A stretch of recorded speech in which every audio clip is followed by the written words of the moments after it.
You see, brothers and sisters, Moses was called by God. I have heard the cry of my people, and I come to call you, mijo. It's time to do this. I think Moses would be properly in his place to say to the Lord, I'm 80.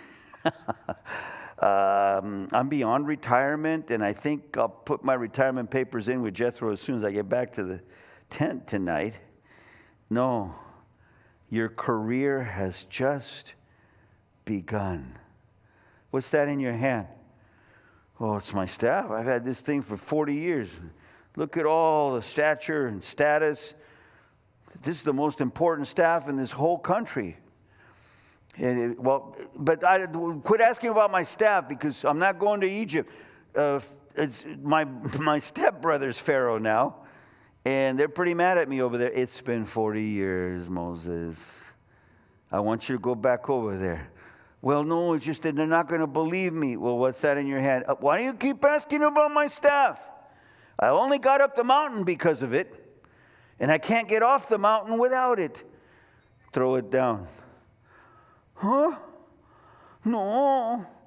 ¿Cómo te pones a pedirme que tire mi palo al suelo? No, señor. Throw it down. Please, no.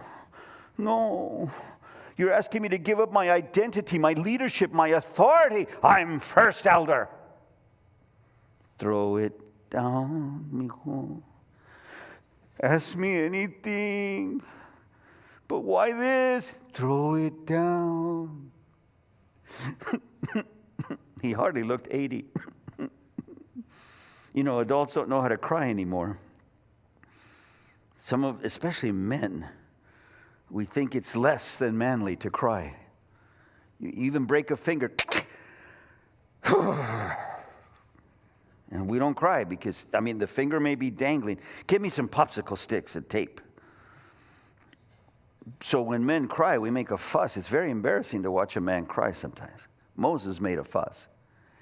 Throw the staff down. Please, Lord. Throw it down. Ya tira eso. Okay. And as his stick lands, it turns into an Egyptian cobra. Now, when I did the venom toxicology research on rattlesnakes, we also worked with cobras. And my suggestion is do not keep pet venomous snakes. Of the 30-something snake bites every year in the country, the United States, about 8 people die. All of them are either researchers, 2 of them, and the rest are people who kept them in cages for no good reason other than to play with their lives. If you have a snake, get rid of it, the rattlesnake. I'm not going to get into the boa argument in your family. But this cobra, we had 2 Egyptian cobras, and we performed the venom ductectomy procedure, which disconnects the venom gland from the fang. And I thought, I couldn't believe I had 2 Egyptian cobras. And I remembered Moses throwing down the staff. And after this cobra awoke from his surgery, we put him on the table, and immediately he hooded, and cobras hiss really loud. They don't open their mouth like this. That's a cartoon. But they look at you like this, and they're very slow. Rattlesnakes are fast, but cobras are slow, and you can tap them from behind. They look this way, and you can just drive them mad. I know you don't care to try, but we were touching one that we had already removed his venom capacity, because when we worked with students, we had to have a snake that was safe for the environment. You can never release it again. It was now for permanent captivity for use in education programs. Moses faced one of those. I told you. You dig away the best that I am, the best that I have, the best that I've achieved, my greatness, my reputation, my leadership, my stature is a cobra. Pick it up. Now, anyone who's worked with snakes know one thing. You never grab a snake by the tail because there's a head at the other end that doesn't like that. And I know you've seen others that Crocodile Hunter used to do it. Let them Yeah, but you just don't do that. There are other methods.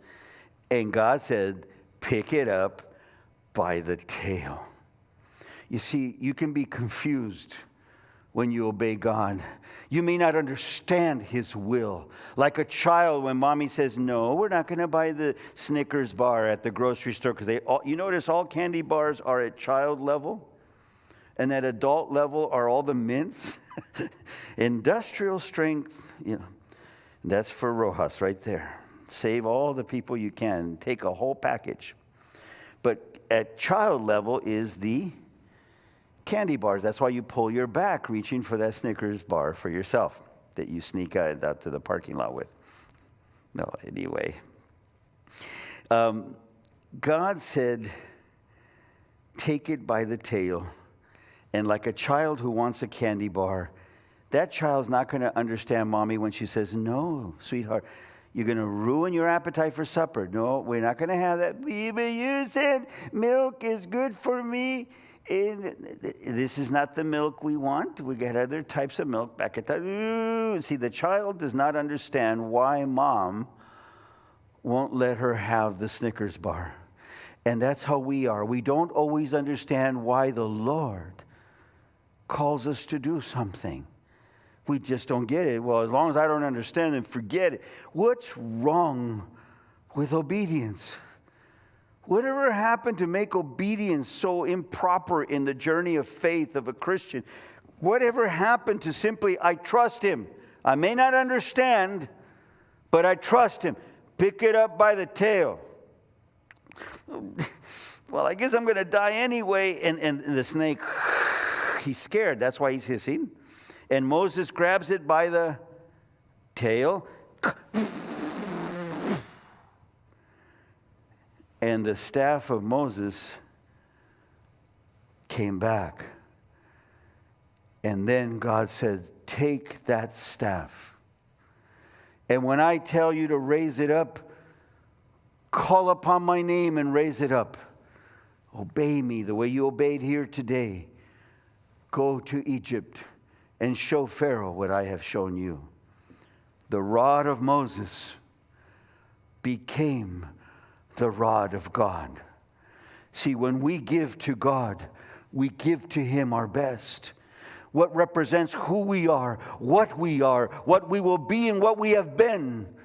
The greatest of who you are, give it to the Lord. Don't give God what's left over at the end of the week. Don't give God when you have time of yourself. No, give to God the best of who you are, and it will come back to you. But this time, who you are will be in the hands of God. The rod of Moses became the rod of God. And when he went to Egypt and he told Pharaoh, behold, the Lord has called you to let my people go, and he wouldn't listen. Well, he threw it down, became a snake. Well, the Pharaoh brought in his magicians. They made snakes, and Moses ate theirs. Take care of that the old-fashioned way. But at this point, no one was convinced until God said, raise your rod over the water. And the water became blood. And raise your rod over, and then we suddenly had frogs. We saw lice. We saw flies. You see, the rod itself was not powerful. It represented the best of who he was, that he had given to God. And God gave it back to him now to use for his glory. The staff was not powerful. It was Moses' faith that was powerful. And after you give your life to the Lord and give your best to Him of your time, your talents, your treasure, then the Lord will bless you and use your gifts to bless others. Brothers and sisters, most of us for most of our life have given of ourselves a little bit. Well, I'm tired. We all are. Get in line. Give to God your best. And your best will come back to you, but with the blessing of God. People give to Him their business. People give to Him their children. People give to Him their marriage. You give to God the best of who you are, and it will come back to you. Now, in the hands of the Almighty, you will see the face of God.